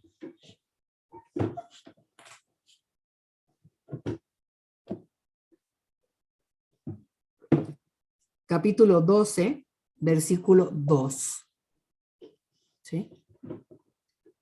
Cuando encuentren en un libro del Antiguo Testamento o del Nuevo Testamento, por muchos, quiere decir por todos. Cuando en la Eucaristía, en la liturgia nos dicen, este es mi cuerpo que se entrega por muchos, quiere decir por todos. Jesús no entregó su vida por muchos, entregó su vida por todos. Entonces, voy a leerlo como se debe de leer. Muchos o todos de los que descansan en el polvo de la tierra se despertarán. Todos los que mueren resucitan. Unos para la vida eterna, otros para vergüenza y horror eternos. Entonces, el hombre no muere. El hombre pasa de esta dimensión a otra. Y en la otra dimensión cabe la doble posibilidad. Venid benditos de mi Padre, o váyanse malditos al fuego eterno preparado para el demonio y sus ángeles. Esa doble suerte de los que resucitan queda afirmada en el Antiguo Testamento. Entonces, lo que hay que reflexionar es, ¿se acuerdan cuál era la crisis de Cogelet del Eclesiastés? No hay otra vida, entonces yo vivo como yo quiera, pero cuando viene la revelación de la vida futura, cambia la forma en la que se ve la vida. Lo que nosotros deberíamos de hacer es vivir de esperanza en la vida futura, en una vida que no se sufre, que no hay llanto, que no hay preocupaciones, que no hay muerte, porque ahí reina Dios y cuando Dios reina todo es felicidad y alegría. ¿Ok? Entonces, bien importante de la época griega, ¿no? Pero sí admirables todos los demás personajes del Antiguo Testamento, donde doy clases en el Pedregal. El padre Pacanins, que era lo máximo, cuando yo empecé a dar clases ahí, tenía un curso para los jóvenes, les he contado, que se llama Los Héroes de la Biblia, ¿no? Entonces mandó a hacer un póster, no saben qué simpático, de Moisés vestido de Superman, ¿no? Y el curso se llamaba Los Héroes de la Biblia, porque él decía, es que estas gentes de veras eran heroicas, porque yo, Luli, mal que bien, dizque me trato de enmendar y confesar y ponerme a bien con Dios para no irme al infierno. Y estas gentes que no sabían que había otra vida, tienen un mérito enorme de escuchar la palabra de Dios y hacerle caso. ¿A poco no? Entonces el padre les llamaba los héroes de la Biblia. Se me hace que tiene toda la razón. ¿Ok? Y el último libro que vamos a ver, ya para terminar, ¿sí? Bueno, viene Judith, que es otra historietita que pueden leer, igualita a la de Esther. Una mujer que interviene para salvar a su pueblo. ¿Sí? También, igualito el libro de Judith. ¿Ok? Ay, bueno, no. Tobías. Es lo máximo, Tobías. Tobías es un libro teológicamente muy alto para su época, sobre todo en cuanto a su doctrina del matrimonio. Discúlpenme, pero hoy sí me van a dar chance, ¿eh? Este Tobías es la historia de dos familias judías que viven en el destierro. O sea, yo estoy en el 300, pero me cuentan una historietita del pasado. Y las dos familias acuden a Dios en su desventura. Una familia tiene al papá cieguito y la otra familia tiene una hija a la que casan y cada vez que la casan, en la noche de bodas, se muere el marido.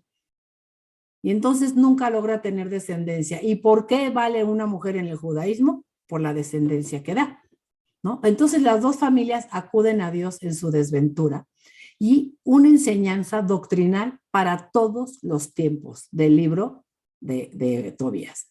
Nos enseña la importancia de los deberes para con los muertos, la importancia de dar limosna al que lo necesite en la medida de tus posibilidades, practicar las obras de misericordia. Dios siempre escucha y atiende la oración, pero hay que confiar en la providencia divina. Y para contarme la providencia divina, me presenta al ángel Rafael. Porque como tengo un cieguito y Dios lo va a curar, y Rafael quiere decir Dios sana, aparece el ángel Gabriel de Rafael. Pero Rafael es la providencia de Dios que acompaña a estas familias. Y nada más les leo tantitito de Tobías, porque ahí tiene una oración preciosa. Cuando se está muriendo el viejito, cómo bendice a su hijo. Van a ver qué cosa tan preciosa. A veces cuando alguien me dice, oye, ¿y qué me recomiendas que alguna cosa de la Biblia que yo le pueda recomendar a mi hijo que se va a casar? Por favor, cópiale el texto de Tobías. ¿Sí? Fíjense cómo dice. Capítulo 4 de Tobías. ¿Sí? Y aquí está el resumen de lo que les acabo de decir que abarca el libro de Tobías. Capítulo 4, versículo 1. Aquel día se acordó Tobit, que era el viejito ciego, de que tenía un dinero dejado en depósito en otro lugar, y se dijo para sí, yo estoy deseando ya morir, así que voy a llamar a mi hijo Tobías y le voy a hablar de ese dinero antes de morirme. Llamó pues Tobit a su hijo y cuando se presentó le dijo, cuando yo muera, me darás una digna sepultura. Honra a tu madre y no le des un disgusto en todos los días de su vida. Haz lo que le agrade y no le causes tristeza por ningún motivo. Acuérdate, hijo, de que ella pasó muchos trabajos para ti cuando te llevaba en su seno. Y cuando ella muera, entiérrala junto a mí en el mismo sepulcro. Vean qué consejo para el hijo que se va. Acuérdate, hijo del Señor, todos los días, y no peques ni transgredas sus mandamientos. Practica la justicia todos los días de tu vida y no te comportes de manera injusta, pues si te portas según verdad, tendrás éxito en todas tus cosas, como todos los que practican la justicia. Haz limosna con tus bienes, pero al hacerlo no recuerdes las rencillas. No vuelvas la cara ante ningún pobre y Dios no apartará de ti su cara. Regula tu limosna según la abundancia de tus bienes. Si tienes poco, da conforme a ese poco, pero nunca temas dar limosna, porque así te atesoras una buena reserva para el día de la necesidad. Porque la limosna libra de la muerte e impide caer en las tinieblas. Don valioso es la limosna para cuantos la practican en presencia del Altísimo.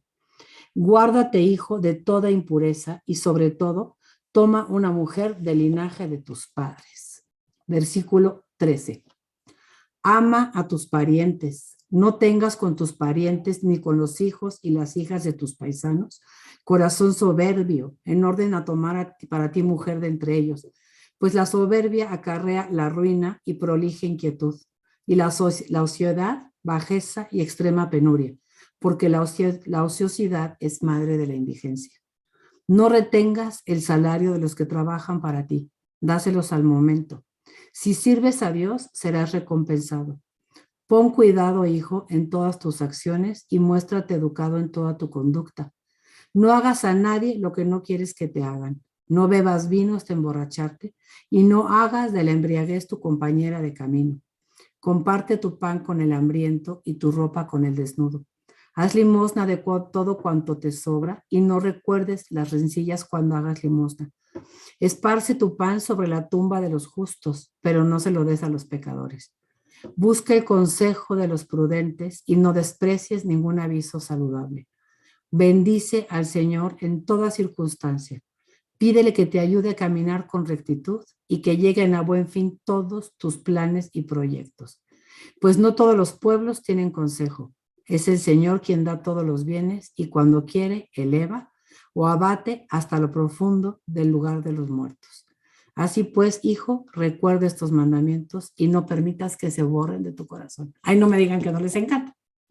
Lo máximo, Tobías. Precioso texto. Bueno, y luego ya viene, ahora sí, el libro de Daniel. Un libro dificilísimo. Nos acaban de tocar en misa las lecturas del libro de Daniel. Puras lecturas de género literario apocalíptico, ¿sí? Pero tiene un texto bien importante y sí lo quiero ver con ustedes, ¿sale?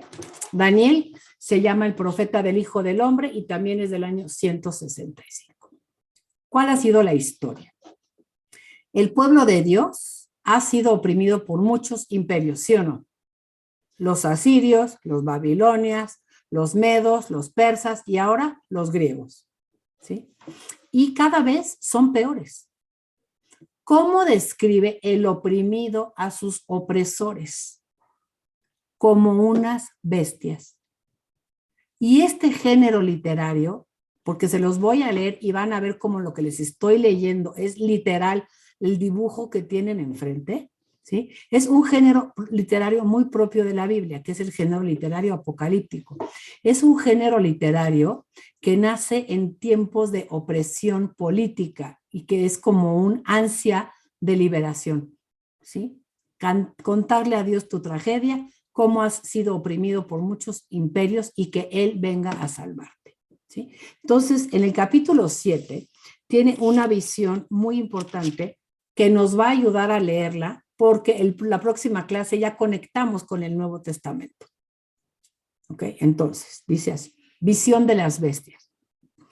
El año primero de Baltasar, rey de Babilonia, Daniel tuvo un sueño y unas visiones mientras dormía. Inmediatamente puso el sueño por escrito. En mi visión nocturna vi como los 4 vientos del cielo agitaban el océano y como 4 bestias gigantescas, todas diferentes entre sí, salían del mar. La primera bestia, y vean la nota del 7.4, ¿sí? Dice que es Babilonia. El padre Carrillo dice que es Asiria, pero no se preocupen, son imperios que los han oprimido. Nada más que cómo hablo yo de quien me está oprimiendo como una bestia maldita, ¿sí? Y empieza a describir estas bestias. La primera parecía un león con alas de águila. Mientras yo la miraba, le arrancaron las alas, la levantaron del suelo, se incorporó sobre sus patas como un hombre y le dieron una mente humana. A continuación apareció una segunda bestia, semejante a un oso, erguida sobre un costado, con 3 costillas en las fauces entre los dientes. Otro imperio.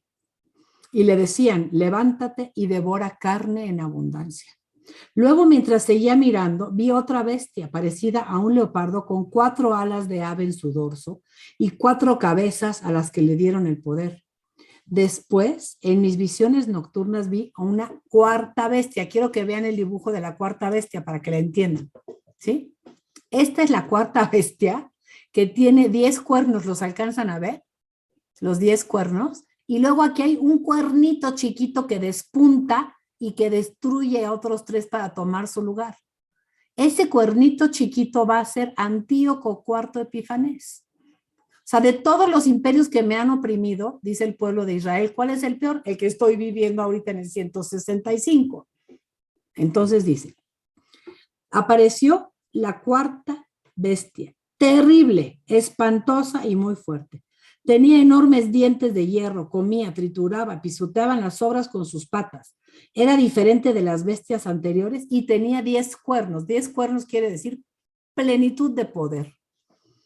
Estaba yo observando los cuernos cuando entre ellos despuntó otro cuerno pequeño y tuvieron que arrancarle 3 de los cuernos anteriores para hacerle sitio. Ese cuerno tenía ojos humanos y una boca que decía barbaridades. Como no entiende nada el pobre Daniel, vamos al versículo 15. Yo, Daniel, quedé profundamente preocupada por estas cosas y desconcertado por las visiones de mi fantasía. Me acerqué a uno de los presentes y le pedí que me explicara el sentido de todo aquello. Él me respondió explicándome las visiones. Las visiones se tienen que interpretar, no las puedo tomar al pie de la letra. Las 4 bestias gigantescas corresponden a 4 reyes que aparecerán en el mundo. Pero los santos del Altísimo, o sea, los judíos, recibirán ¿qué? El reino y lo poseerán por los siglos de los siglos. Después quise saber el sentido de la cuarta bestia, diferente de las otras, extraordinariamente terrible, con dientes de hierro y uñas de bronce, que comía, trituraba y pisoteaba las sobras con sus patas. Y quise saber el sentido de los 10 cuernos y del cuernito que había despuntado y que decía barbaridades. Versículo 21. Yo veía cómo este cuernito declaraba la guerra ¿a quién? A los judíos, y los vencía, hasta que vino el anciano, que vamos a leer ahorita, para hacer justicia a los santos del Altísimo, y llegó el momento en el que los santos recibieron el reino. Entonces me dijo, la cuarta bestia corresponde a un cuarto reino que aparecerá en la tierra, diferente de todos los otros. Devorará toda la tierra, la pisoteará y la pulverizará. Los 10 cuernos corresponden a 10 reyes que surgirán en ese reino. Después de ellos vendrá otro, distinto de los precedentes, que derrocará 3 reyes y blasfemará contra el Altísimo y perseguirá a los santos del Altísimo. ¿Qué había hecho Antíoco? Tratará de cambiar las fiestas y la ley, y los santos le quedarán sometidos, pero solo un corto tiempo. 3 años y medio, el lenguaje apocalíptico quiere decir un corto tiempo. Pero va a llegar un momento en que va a venir un tribunal y le van a quitar el poder y será destruido y aniquilado totalmente. Y la soberanía, el poder y la grandeza de todos los reinos del mundo serán entregados al pueblo de los santos del Altísimo. Su reino es un reino eterno y todos los poderes le servían y le obedecerán. Es decir, no te preocupes. Un día, Dios, el anciano sentado en su tribunal, va a entregarle todo el poder a un personaje que se llama el Hijo del Hombre. ¿Cuántas veces Jesús se dijo a sí mismo el Hijo del Hombre? Y a él le va a entregar el reino, el poder y el honor.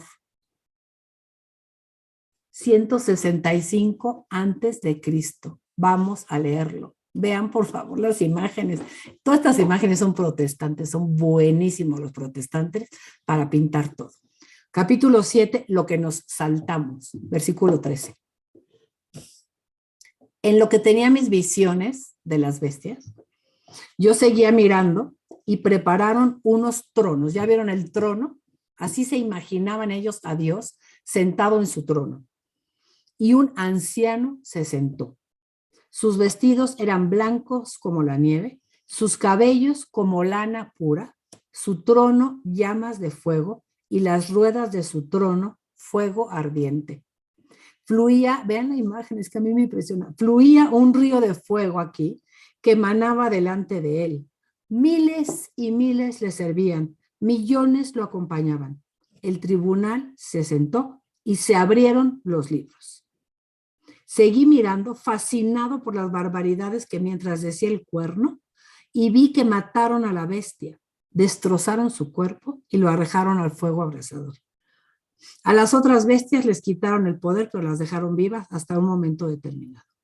Y yo seguía mirando, y en la visión nocturna vi venir sobre las nubes del cielo un como hijo de hombre. Si todavía tienen ahí escrito a alguien parecido a un ser humano, hay que tacharlo, porque incluso la nota de la Biblia dice, literal, es un como hijo de hombre, que se dirigió hacia el anciano y fue presentado ante él, y le dieron poder, honor y reino, y todos los pueblos, naciones y lenguas le servían. Su poder es eterno y nunca pasará, y su reino no terminará nunca. Pero escuchen, es el último libro escrito para los judíos. ¿Qué esperan en tiempos de Jesús? Que venga el Hijo del Hombre con todo el poder a establecer el reinado de Dios en la tierra y que todas las naciones sirvan al pueblo de los santos del Altísimo, que ha sido oprimido a lo largo de toda su historia de la salvación. Y sin querer queriendo, empezaron a ligar al Hijo del Hombre con el Mesías. Entonces, cuando viene Jesús, y yo soy Pedro y estoy pescando en el mar de Galilea, y se me aparece este predicador y me dice, el tiempo se ha cumplido. El reino de Dios ha llegado. ¿Qué reino de Dios se imaginan? Este. Y viene Jesús y se nos trepa en la cruz. No, ¿cómo?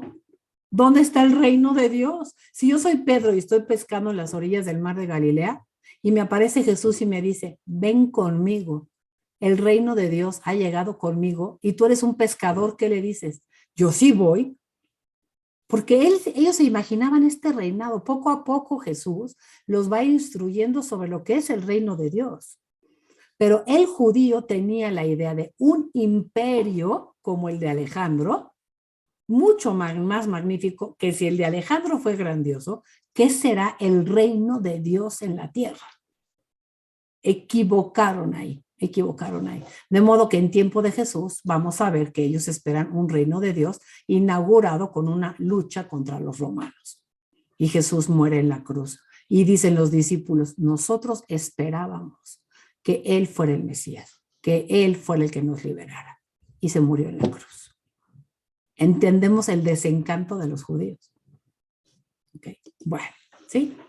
Y ya nada más para terminar, el último libro es el Eclesiástico o Siráside, pero este no lo tienen los judíos. Y es un libro valiosísimo Pueden leerlos, los recomiendo muchísimo. Tiene 51 capítulos y habla de qué se les ofrece.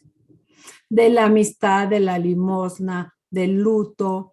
El luto dice, se te murió alguien, llóralo tantito, pero no te des a la tristeza, porque ni al muerto le hace bien, ni a ti tampoco. Otro libro de sabiduría.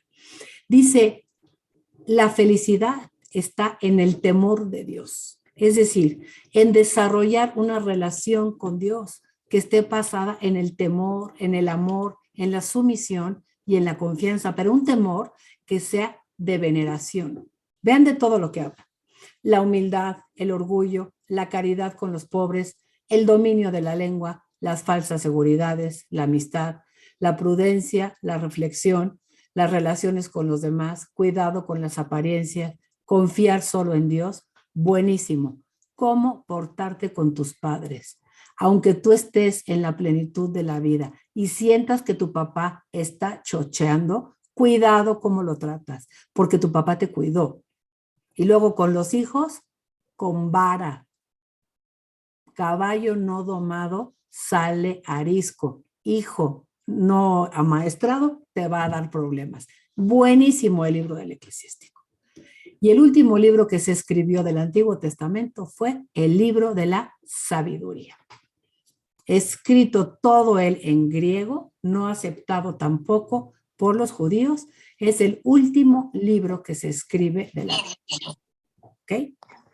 Nada más les leo un texto de la Biblia, del libro de la sabiduría, que es el que da la respuesta a qué diferencia hay entre ser bueno y malo. ¿Va a haber una retribución? Sí, pero en la otra vida. ¿Okay? Porque ya saben que hay otra vida. El libro de la sabiduría soluciona el problema de la crisis israelita. Vean el capítulo 2, versículo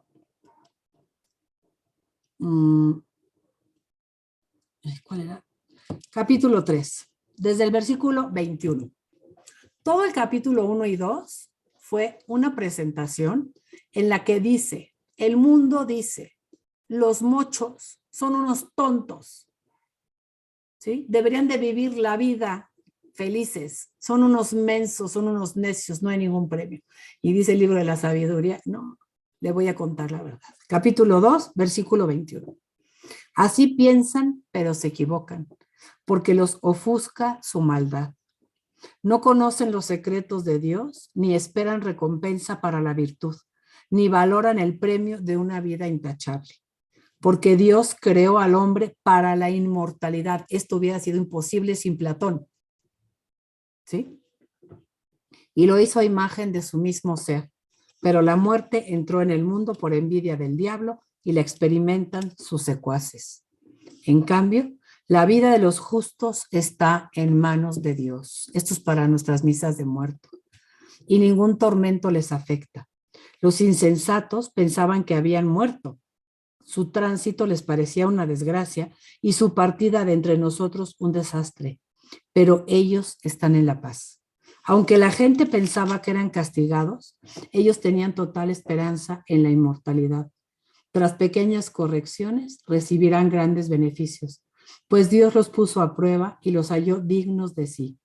Los probó como oro en el crisol y los aceptó como sacrificio de holocausto. El día del juicio resplandecerán y se propagarán como el fuego en un rastrojo. Versículo 10. Los impíos, en cambio, serán castigados por sus razonamientos, por despreciar al justo y apartarse del Señor. Desdichado el que desprecia la sabiduría y la educación. Vana es su esperanza. Y capítulo 4, versículo 7, les prometo que es lo último. ¿Por qué se murió este joven? ¿Por qué murió este niño? ¿Por qué murió esta persona tan buena? Respuesta. El justo, aunque muera prematuramente, tendrá descanso, pues la ancianidad venerable no consiste en larga vida, ni se mide por los años. Que las canas del hombre son la prudencia y la edad avanzada una vida intachable. Fue amado porque agradaba a Dios, fue trasladado porque vivía entre pecadores y fue arrebatado para que la maldad no pervirtiera su inteligencia o el engaño sedujera su alma. pues la fascinación del mal ensombrece el bien y el frenesí del deseo pervierte el espíritu ingenuo. Madurando en poco tiempo, completó una larga vida, y como su alma era agradable al Señor, se apresuró a escaparlo de la maldad. La gente lo ve y no lo entiende. No les cabe esto en la cabeza, que la gracia y la misericordia están destinadas a sus elegidos y su salvación a los santos. Léanse el libro de la sabiduría. El capítulo 13 habla en contra de los ídolos, demostrándote que es una estupidez la idolatría. ¿Sí? Pone el ejemplo así claritito. ¿Ok? Y con eso terminamos ya. ¿Sí? Nada más tienen aquí la producción literaria y terminamos ya la etapa número 10. Y la próxima clase ya vamos a ver, vamos a tardar también un poquito, yo espero, porque vamos a ver la etapa 11, que es muy rápida, porque la etapa 11 se llama Jesús de Nazaret, la plenitud de los tiempos, y ya estudiamos Jesús de Nazaret. Y entonces vemos, nada más comentamos, etapa 11, la vida de Jesús de Nazaret con sus fechas, y pasamos a la etapa 12, que es la última, que se llama la Iglesia Apostólica, y es cómo nacieron los libros del Nuevo Testamento en la Iglesia. ¿Sí? Todo esto se lo dedicamos al Antiguo Testamento, 1800 años de historia de Israel. Ahora los libros del Nuevo Testamento que van a nacer en los primeros años de historia de la Iglesia. ¿Ok? Gracias porque me dieron un ratito más y perdónenme, pero es que estaba muy larga la clase de hoy. ¿Ok? Buenísima, Gracias gracias, a ti. Luli. Que les vaya bien, que descansen. Gracias, Luli. Bye, bye.